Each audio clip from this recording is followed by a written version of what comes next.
The neon sign above the heavy oak doors flickered pathetically. The Crimson Room, an exclusive, members-only club that the city's elite mentioned only after their third martini. What happened inside was the subject of wild speculation: secret societies, tantric orgies, tax evasion seminars. To Greg Pearson, a chronically broke bartender whose bank account was emptier than a cup of martini he made to himself. It sounded like exactly the kind of terrible decision his therapist had warned him about. So, just to be clear, I'm getting paid double the going rate to serve drinks to rich people, Greg said, straightening his bow tie in the employee bathroom mirror. Marlene, the club manager, applied another layer of crimson lipstick that matched her perfectly tailored suit. Triple, actually, and there's a reason for that. The members can be eccentric. Lady, I once had a customer who insisted I call him my little brown sugar while serving his whiskey sour. I can handle eccentric. 20 minutes into his shift, Greg was beginning to understand the premium pay rate. The club's interior was like a Gothic cathedral that had mated with a burlesque theater, all velvet drapes, mahogany panels, and unsettlingly anatomical sculptures. And then there were the members themselves. Greg asked a man wearing what appeared to be a full-sized elk head. Another Bloody Mary, sir? It's a caribou, actually. And yes, extra bloody. And when I say extra bloody, I'm not speaking metaphorically. Good one, sir. I wasn't joking. By midnight, Greg had served drinks to people wearing everything from elegant Venetian masks to what looked disconcertingly like freshly skinned animal faces. Most disturbing was how utterly normal they acted, discussing stock portfolios while occasionally licking blood, actual blood, from the rims of their glasses. Then came the tip. A woman in a silver fox mask approached the bar, her movements so fluid she seemed to glide. She ordered a gin martini with 3 olives. Greg prepared the drink with expert precision, sliding it across the polished bar top. She sipped, nodded approvingly, and placed a $100 bill on the counter. Thank you, ma'am. That's very Greg stopped mid-sentence as the bill slowly soaked through with blood, expanding outward in a perfect crimson circle. I think your money is bleeding? Of course it is, dear. Money always bleeds. You just can't usually see it. As she slinked away, a patron in a raccoon mask slams a bloody hand on the bar. Another, Bloody Mary? No, just a Diet Coke. And easy on the ice. I'm watching my figure. I should have stayed at McDonald's. At least there, haunted things where people pretend the McFlurry is a health if you eat it with a salad. Greg muttered, stuffing the money into his pocket. Greg turned to find a waitress, Danny, according to her name tag, frantically gesturing him over.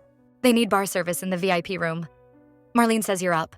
There's a VIP room? For people more important than these freaks? Don't call them that.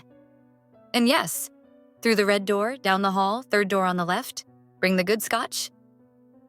And Greg, whatever you see in there, don't shit yourself.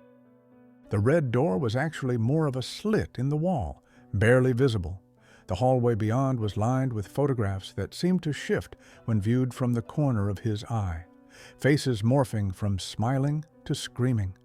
The VIP room itself was spacious yet suffocating. In the center stood an actual stone altar, surrounded by 13 high-backed chairs. Each chair held a figure in a hooded crimson robe, revealing occasional glimpses of glistening inhuman features that writhed and pulsated beneath the hoods like an animal fighting to break free. Ah, the libations have arrived.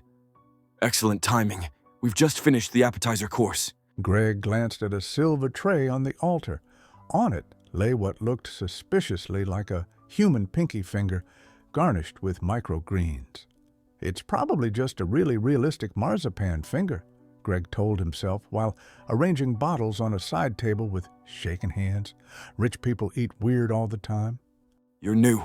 Greg screamed internally while maintaining his customer service smile. Yes, sir, or ma'am, or entity. First night. And what can I get you to drink? Oh, I don't drink alcohol. Bad for the vessels. I'll just have mineral water, with a twist of human fear. 1 mineral water, coming right up. I'm afraid we're out of, the other thing you mentioned. The feature creature leaned in closer. No, you're not. Something brushed against Greg's ankle. He looked down to see what appeared to be a black cat, except it had too many legs. That was when Greg noticed the 13th chair. Unlike the others, this one faced away from the altar. Slowly, it began to rotate. Greg had never been religious, but in that moment, he found himself mentally reciting every prayer he'd ever heard in his life. The chair completed its turn, revealing its occupant, a tall, gaunt figure with skin so pale. Not a costume, not a mask, just a face that belonged in the middle between human and something else people would have expected in Star Wars. Gregory Allen Pearson, we've been expecting you. Greg did what any reasonable person would do. He hurled the bottle of mineral water at the creature's head and ran like crazy. Greg burst through the red door, sprinting across the main lounge. Patrons in their bizarre masks barely glanced up, as if fleeing bartenders were a regular occurrence. He reached the front entrance and yanked on the handles. Locked. Marlene appeared behind him. Going somewhere? The door. It's locked. There's something in the VIP room. Something? Marlene raised an eyebrow. How rude. Mr. Thorne is the founding member of this establishment. I had high hopes for you. Your resume was adequate, and your blood type is quite rare.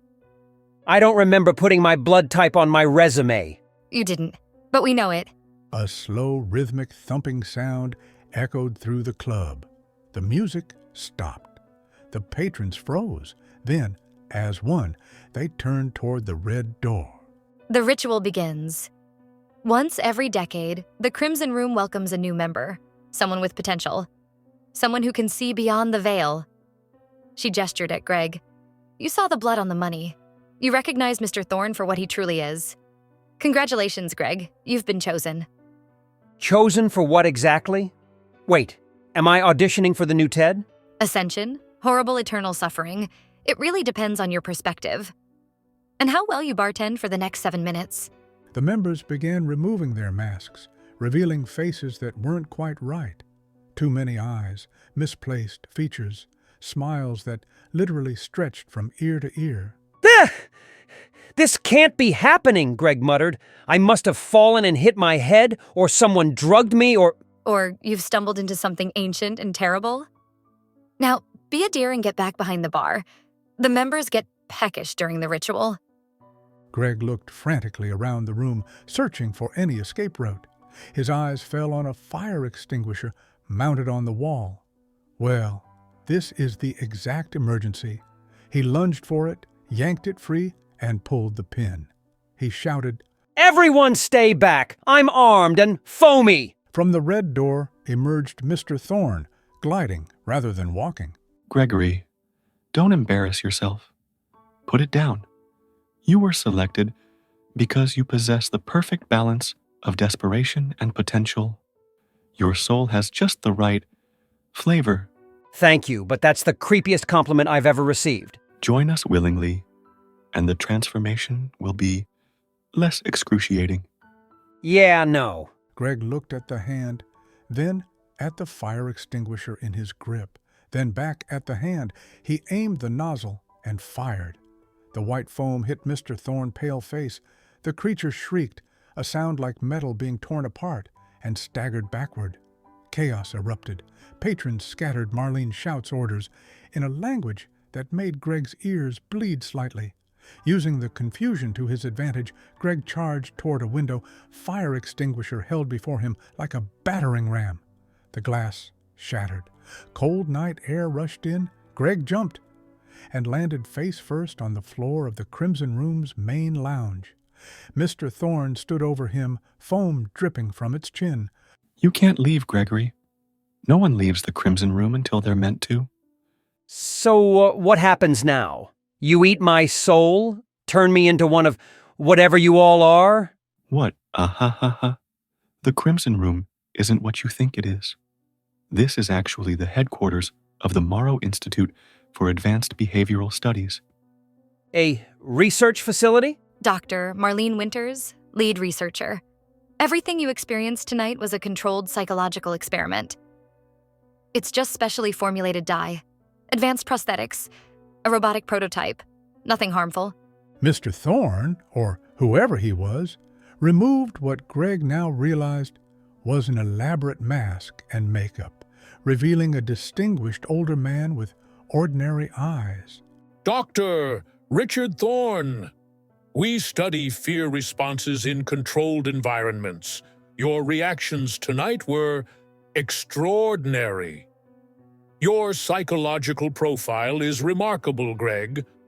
Most subjects break down much earlier, but you maintained enough composure to attempt escape, improvise weapons, and analyze your surroundings. That's exactly the kind of mind we need to help design our scenarios. Greg looked around at the club, which under the normal lighting now seemed like an elaborate film set. Greg looked at the blood-soaked $100 bill in his hand. His rent was due. His bank account was empty. When do I start? 6 months later, Greg was thriving at the Morrow Institute.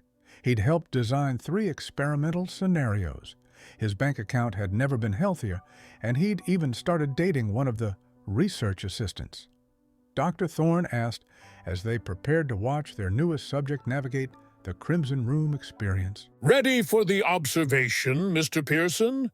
From behind him, Dr. Thorne's reflection smiled, that same too wide smile that had terrified Greg on his first night.